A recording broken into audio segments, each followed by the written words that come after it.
Hello. Welcome to the Bore You to Sleep podcast. The podcast that will hopefully help you get to sleep. I am going to read an open source book, one that is not particularly interesting, but one that is hopefully boring enough to get you to sleep.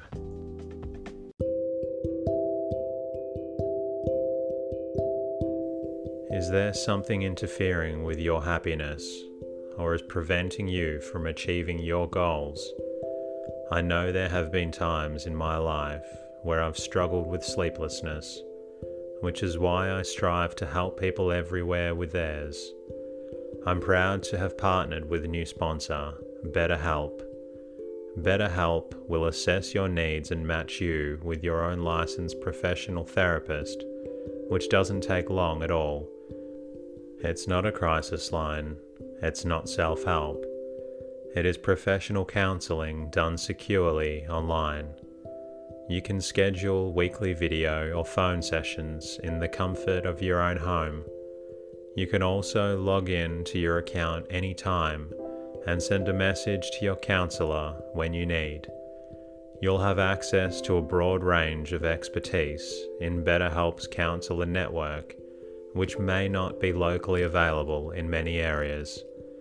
BetterHelp is committed to facilitating great therapeutic matches, so they make it easy and free to change counselors if needed.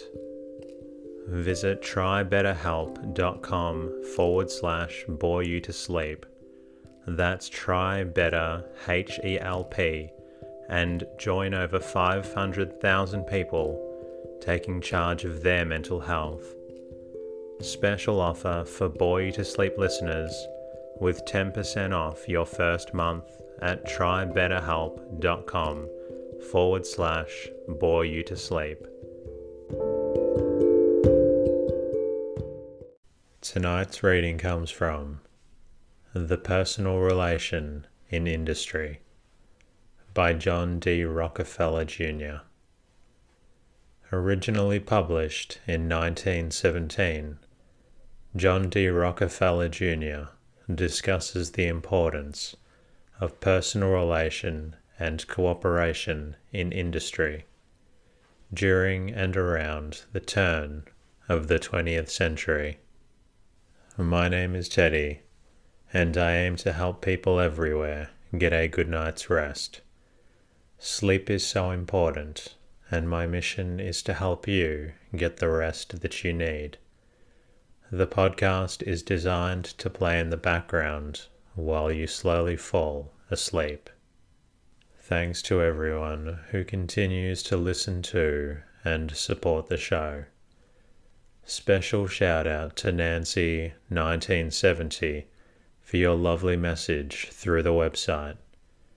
Thanks to iTunes listeners Jamie 3030, Devster 232, and Jupiter Crash for your lovely reviews.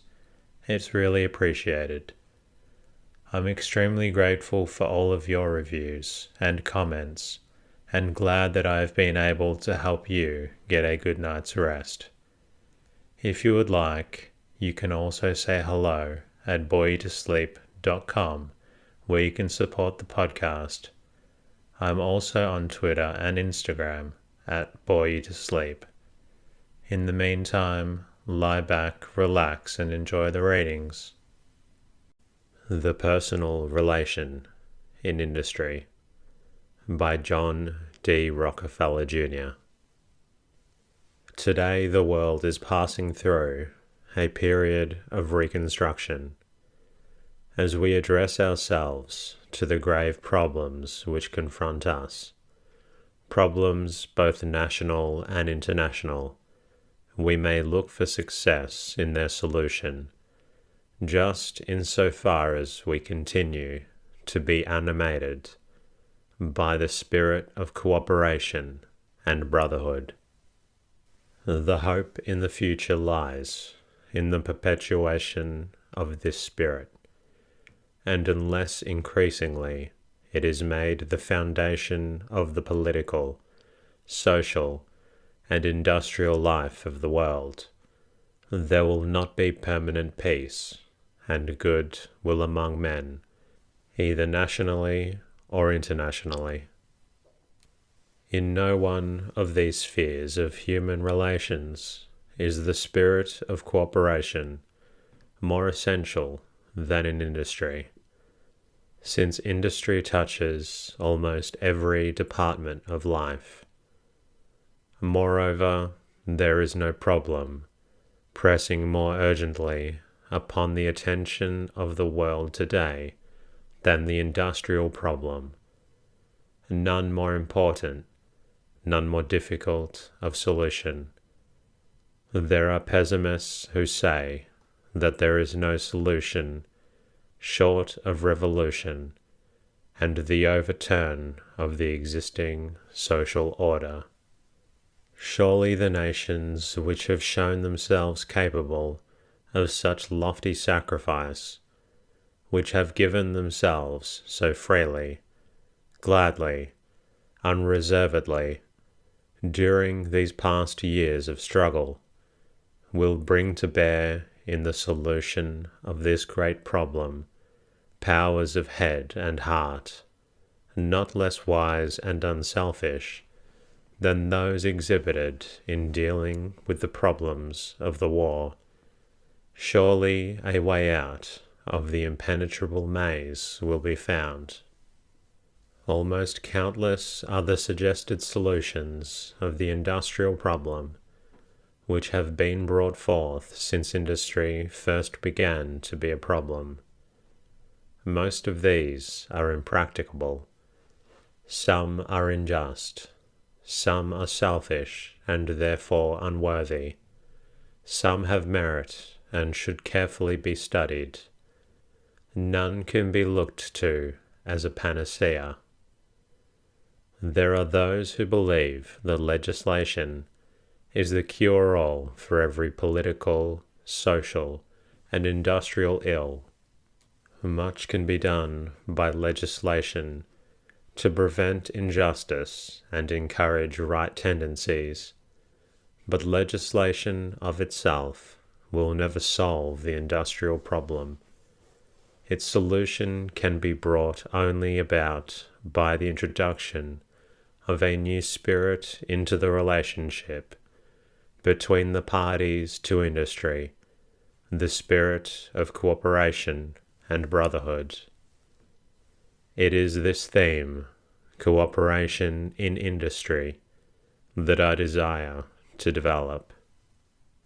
We must ask ourselves at the outset certain fundamental questions. First, what is the purpose of industry? Shall we cling to the conception of industry as an institution, primarily of private interest, which enables certain individuals to accumulate wealth, too often irrespective of the well-being, the health, and the happiness of those engaged in its production?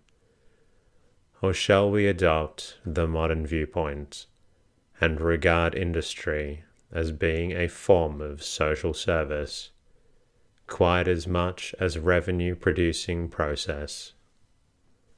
Is it not true that any industry, to be permanently successful, must ensure to labor adequately remunerative employment under proper working and living conditions, to capital a fair return upon the money invested, and to the community a useful service? The soundest industrial policy is that which has constantly in mind the welfare of the employees, as well as the making of profits, and which, when human considerations demand it, subordinates profits to welfare. Industrial relations are essentially human relations. It is therefore the duty of everyone entrusted with industrial leadership to do all in his power to improve the conditions under which men work and live. The day has passed when the conception of industry as chiefly a revenue-producing process can be maintained. To cling to such a conception is only to arouse antagonisms and to court trouble. In the light of the present, every thoughtful man must concede that the purpose of industry is quite as much the advancement of social well-being as the production of wealth. It remains none the less true, however, that to be successful, industry must not only serve the community and the workers adequately, but must also realize a just return on capital invested. Next, we must ask ourselves, who are the parties to industry? The parties to industry are four in number: capital, management, labor, and the community. I am, of course, well aware of the social theories and experiments that seek to merge capital and labor, either through ownership of capital by the state or by the workers themselves. But the difficulties that confront the realization of these plans are vast, and the objection to many of them fundamental. Under our present system, capital is represented by the stockholders and is usually regarded as embracing management. Management is, however, an entirely separate and distinct party to industry. Its function is essentially administrative. It comprises the executive officers who bring to industry technical skill and managerial experience. Labor consists of the employees. Labor, like capital, is an investor in industry, but labor's contribution, unlike that of capital, is not detachable from the one who makes it, since it is in the nature of physical effort, and is a part of the worker's strength and life. Here the list usually ends.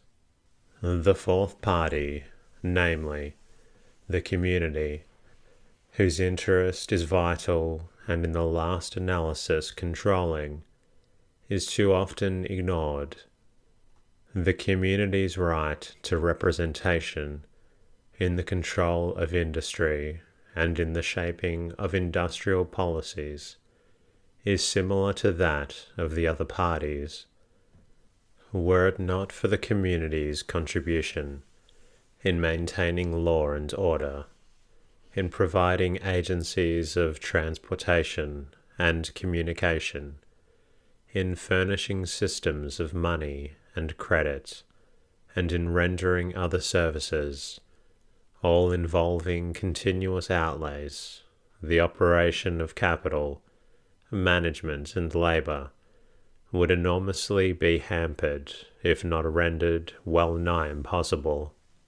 The community, furthermore, is the consumer of the product of industry, and the money which it pays for the product reimburses capital for its advances and ultimately provides the wages, salaries, and profits that are distributed among the other parties. Finally, we must inquire, what are the relations between the parties to industry? It is frequently maintained that the parties to industry must necessarily be hostile and antagonistic, that each must arm itself to wrest from the others its share of the product of their common toil. This is unthinkable. It is not true.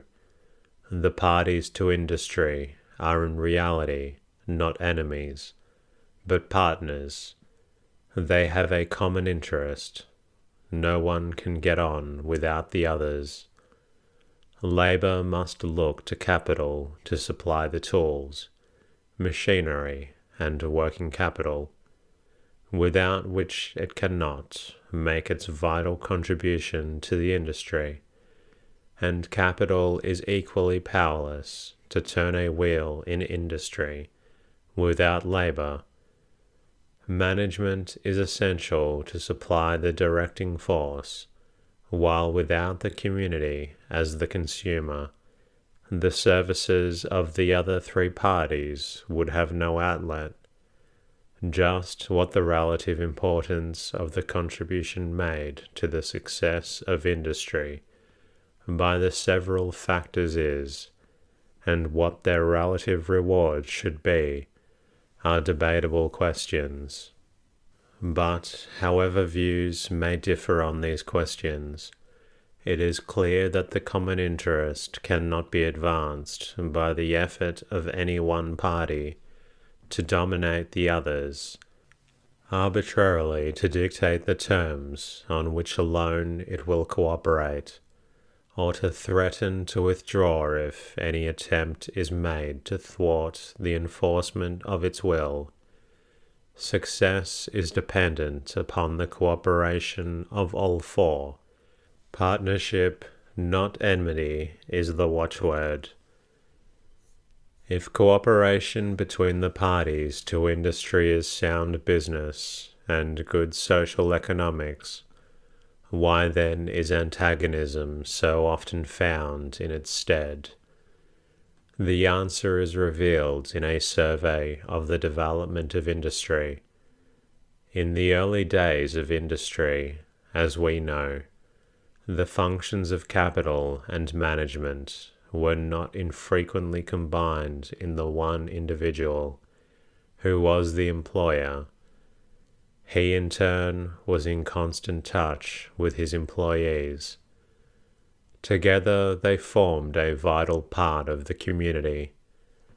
Personal relations were frequent and mutual confidence existed.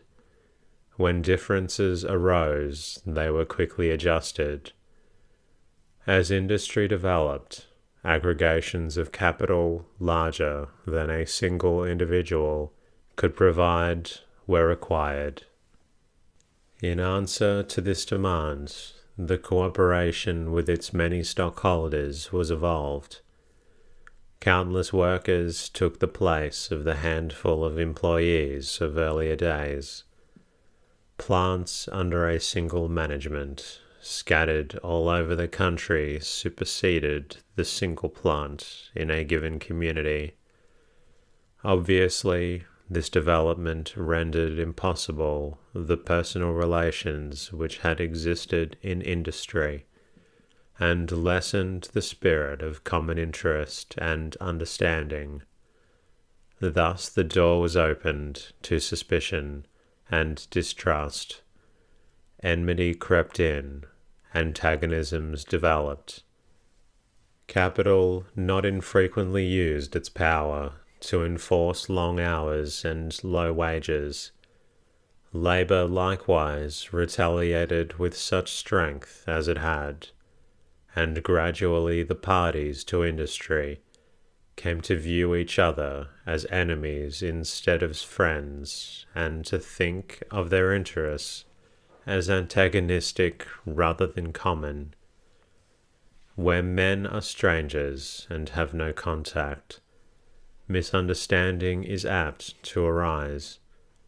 On the other hand, where men meet frequently about a table, rub elbows, exchange views, and discuss matters of common interest, almost invariably it happens that the vast majority of their differences quickly disappear, and friendly relations are established.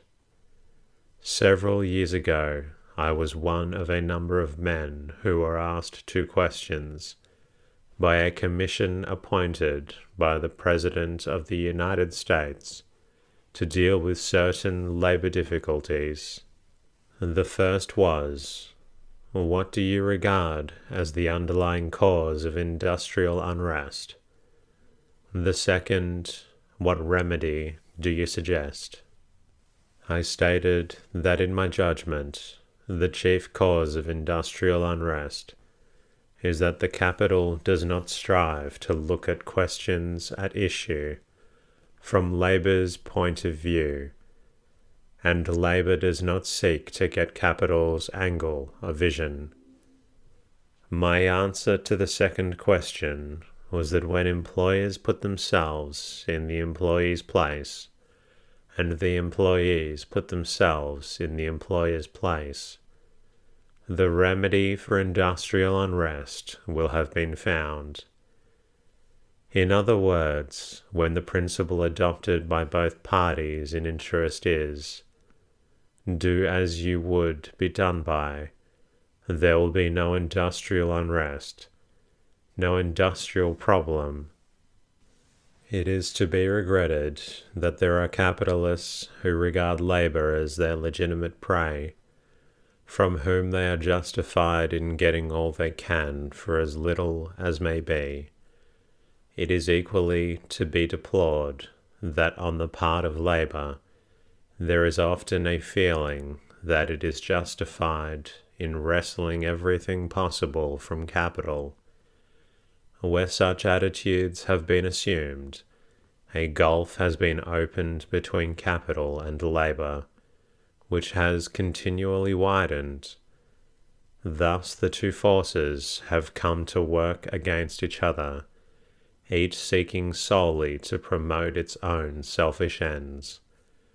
As a consequence have come all too frequently the strike, the lockout, and other incidents of industrial welfare. A man who recently devoted some months to studying the industrial problem, and who came into contact with thousands in various industries throughout the United States, has said that it was obvious to him from the outset that the working men were seeking for something which at first he thought to be higher wages.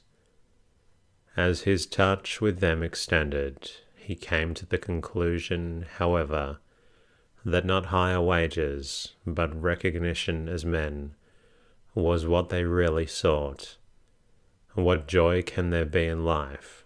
What interest can a man take in his work? What enthusiasm can be expected to develop on behalf of his employer when he is regarded as a number on a payroll, a cog in a wheel, a mere hand? Who would not earnestly seek to gain recognition of his manhood, and the right to be heard and treated as a human being, not as a machine?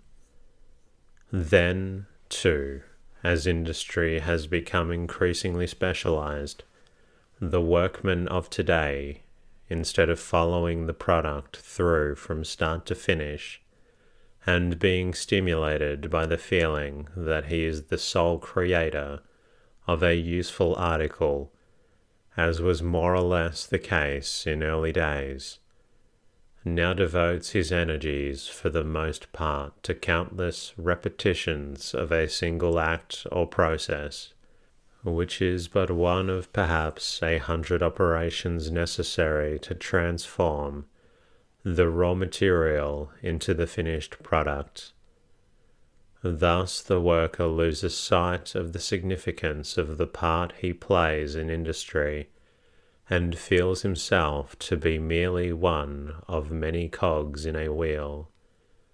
All the more, therefore, is it necessary that he should have contact with men engaged in other processes, and fulfilling other functions in industry, that he may still realize he is a part, and a necessary, though it may be an inconspicuous part of a great enterprise. In modern warfare, those who man the large guns are seeking to reach, but in obedience to a mechanical formula which is worked out for them, stationed behind a hill or mound, they seldom see the object at which their deadly fire is directed. One can readily imagine the sense of detachment and ineffectiveness which must come over these men. But when the airplane circling overhead gets into communication with the gunner beneath and describes the thing to be accomplished and the effectiveness of the shot, a new meaning comes into his life. In a second, he has become part of the great struggle. He knows that his efforts are counting, that he is helping to bring success to his comrades. There comes to him a new enthusiasm and interest in his work. The sense of isolation and detachment from the accomplishments of industry, which too often comes to the workers of today, can be overcome only by contact with the other contributing parties. In this way, only can common purpose be kept alive, individual interests safeguarded, and the general welfare promoted. While obviously under present conditions, those who invest their capital in an industry, often numbered by the thousand, cannot have personal acquaintance with the thousands and tens of thousands of those who invest their labor. Contact between those two parties in interest can and must be established, if not directly then, through their respective representatives. The resumption of such personal relations through frequent conferences and current meetings, held for the consideration of matters of a common interest, such as terms of employment and working and living conditions, is essential in order to restore a spirit of mutual confidence, goodwill, and cooperation. Personal relations can be revived under modern conditions only through the adequate representation of the employees. Representation is a principle which is fundamentally just and vital to the successful conduct of industry.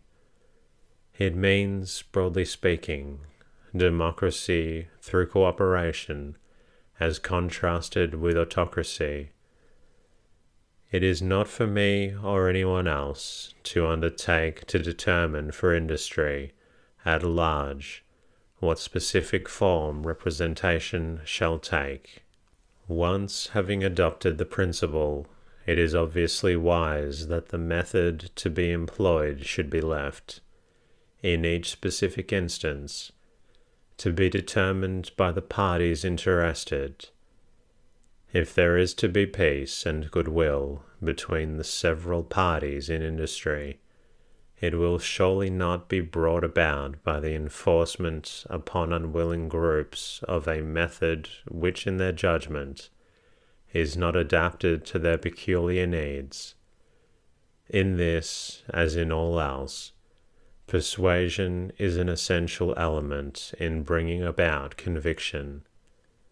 With the developments in industry, what they are today, there is sure to come a progressive evolution from the autocratic single control, whether by capital, management, labor, or the community, to some form of democratic cooperative control participated in by all four. The whole movement is evolutionary. That which is fundamental is the idea of cooperation, and that idea must find expression in those forms which will serve it best, with conditions, forces, and times what they are.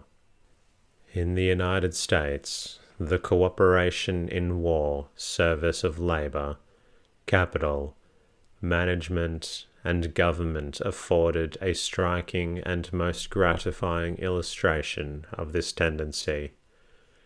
After all, the basic principles governing the relations between the parties to industry are as applicable in the successful conduct of industry today as in earlier terms. The question which now confronts us is how to re-establish personal relations and cooperation in spite of changed conditions? The answer is not doubtful or questionable, but absolutely clear and unmistakable. It is through adequate representation of the four parties in the councils of industry. Various methods of representation in industry have been developed, conspicuous among which are those of labour unions and employers' associations. As regards the organisation of labour, it is just as proper and advantageous for labour to associate itself into organised groups for the advancement of its legitimate interests as for capital to combine for the same object. Such associations of labour manifest themselves in collective bargaining, in an effort to secure better working and living conditions, in providing machinery whereby grievances may easily be, and without prejudice to the individual, be taken upon with the management. Sometimes they provide benefit features, sometimes they seek to increase wages, but whatever their purpose, so as long as it is to promote the well-being of the employees, having always due regard for the just interests of the employer and the public, leaving every worker free to associate himself with such groups or to work independently as he may choose, they are to be encouraged. But organization is not without its dangers. Organized capital sometimes conducts itself in an unworthy manner, contrary to law, and in disregard of the interest of both labour and the public. Such organizations cannot be too strongly condemned or too vigorously dealt with. Although they are the exception, such publicity is generally given to their unsocial acts, that all organizations of capital, however rightly managed or broadly beneficent, are thereby brought under suspicion. Likewise, it sometimes happens that organizations of labour are conducted without just regard for the rights of the employer or of the public. Methods and practices are adopted which, because unworthy or unlawful, are deserving of public censure. Such organizations of labour being discredit and suspicion upon other organizations, which are legitimate and useful, just as is the case with improper organizations of capital, and they should be similarly dealt with. We ought not, however, to allow the occasional failure in the working of the principle of the organization of labour to prejudice us against the principle itself, for the principle is fundamentally sound. In the further development of the organization of labour and of large business, the public interest as well as the interest of labour and of capital will be furthest advanced by whatever stimulates every man to do the best work he is capable of, and to render useful service by a fuller recognition of the common interests of employers and employed, and by an earnest effort to dispel trust and hatred and to promote goodwill. Labour unions have secured for labour in general many advantages in hours, wages, and standards of working conditions. A large proportion of the workers of the world, however, are outside of these organizations, and unless somehow represented, are not in position to bargain collectively. Therefore, representation of labour, to be adequate, must be more comprehensive and all-inclusive than anything thus far attained. Representation of the employer's side has been developed through the establishment of trade associations, the purpose of which is to discuss matters of common interest and to act, in so far as is legally permissible, and to the common advantage along lines that are generally similar. But here are also representation is inadequate. Many employers do not belong to the employers' associations. In the United States during the war, the representation of both labor and capital in common councils was brought about through the War Labor Board, composed equally of men from the ranks of labor and capital, together with representatives of the public. When differences arose in industries where there are no machinery to deal with such matters, the War Labor Board stepped in and made its findings and recommendations. In this way, relatively continuous operation was made possible, and the resort to the strike and lockout was less frequent. And that concludes tonight's readings. I hope you've enjoyed listening to this story, and I hope you are feeling a little drowsy. If you would like to listen to another episode, you're most welcome.